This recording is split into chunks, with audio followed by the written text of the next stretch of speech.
मी आहे युद्धराज रामटेके, ग्रामरक्ष यूट्यूब चॅनलचे संचालक. मी आज गडचिरोली या जिल्ह्यात आलो आहे.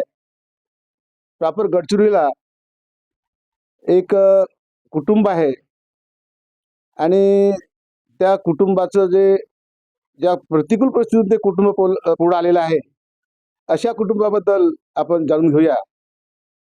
तर हे कुटुंब आहे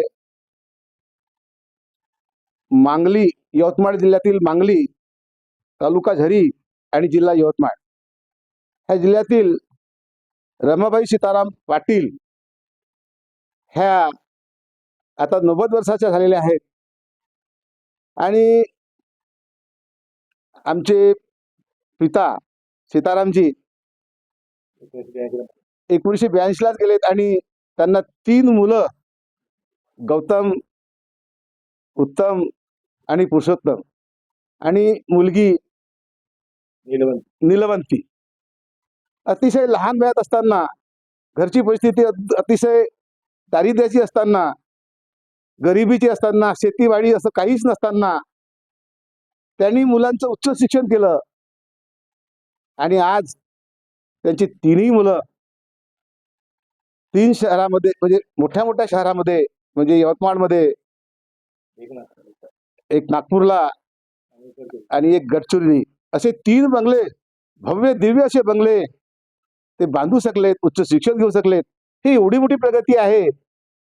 हे आमच्या आईनं कशी काय साध्य केली? आज त्यांचं 90 वर्षाचं वय आहे. तर ते आपला परिचय देतील आणि त्यांनी आपलं हे जीवन ह्या मुलांना कसं घडवलं त्याबद्दल ते त्यांच्याच शब्दात सांगतील. तर आपण सांगा आई. काय सांगू बाबा, हा, बोला. हा, बोला. ते तुम्हाला बोला. असं दुरुस्त ठेवतो. काय बोलू मी? काय वाटते तुम्हाला, हे कसं काय साध्य करू शकले तुम्ही? आज तुमची मुलं एवढेच नाही तर आज ते वैयक्तिक जीवन जगत नाही तर सामाजिक जीवन जगतात. अनेक लोकांना ते मदत करतात आणि फुले शाहू आंबेडकर या विचाराचे लोक त्यांना मान सन्मान देतात. हा एवढा मान सन्मान देणारे एवढे चांगले कीर्तिमान मुलं, चारित्र्यवान मुलं आपण कसे घडवले? हा, तर आपल्याला प्रेरणा कशी मिळाली हे एवढ्या प्रगतीची? मला कोणी नाही मिळालं, माझ्या स्वतःच्याच मनानं मी केलं बाबा. मला असं गावामध्ये त्याच्या वारी नौकर ठेवून 2 कुडं कमावून खायचं नव्हतं. मी आंबाडीची भाजी काढलं पण त्याला शिकवलं. आता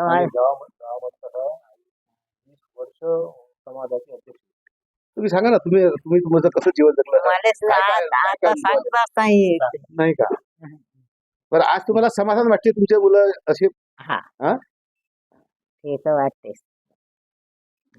आता सुना होते राहतच. बोला बोला, मोकळं बोला, काय हरकत नाही. जे काही आपल्या मनात आहे ते बोला तुम्ही. तिन्ही सुना माझ्या जावा, तुले कोण सुवा पोरी देतो तो पाहतो म्हणे. मेल्या त्याने नाही राहिलो, मी कष्ट केलं, रक्ताचं पाणी केलं, हाडाचे मणी करून यायले कोसवून यायले मार घालला. आता मार घेतलेलं. हे शिकलो पाहिजे, मुलांना शिकवलं पाहिजे. तुम्ही काय शिकल्यात? मी काहीच नाही शिकलो. मग तुम्ही काही न शिकता तुम्हाला मुलांना शिकवायची प्रेरणा कशी मिळाली? माझ्या स्वतःच्याच मनाने. माझा मायेचा मेहून भाऊ होता.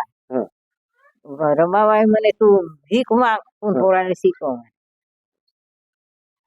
भीक नाही मागलं पण शिकवलं, कष्ट केलं, जीवाची हानी केलं. आता माझ्यानं काहीच नाही होत. सुना काही बोलतो. तर मधला मुलगा आहे उत्तमराव, इथे आहेत सध्या हजर.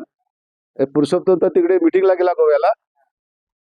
तर उत्तमराव काही आपला सांगतील का बाई, त्यांना आईची आठवण म्हणून काही ना आपल्याला कसं ह्या मार्गाला आणलं, कसं आपली प्रगती केली?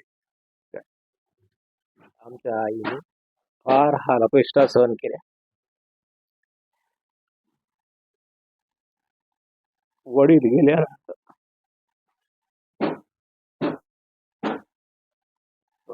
माणसासारखी आम्हाला म्हणजे मेहनत करून लहानाचं मोठं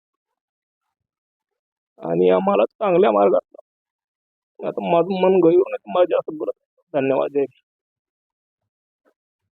पहा,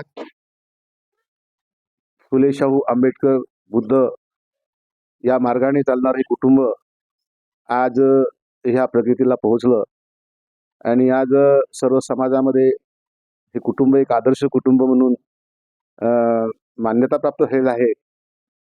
तर या कुटुंबाचा एक आदर्श म्हणून समाज बांधवांनी यापासून घ्यावे आणि जनहिताकरता स्वतःबरोबर समाजी देखील प्रगती झाली पाहिजे ह्याकरता प्रयत्नशील राहावे एवढीच विनंती.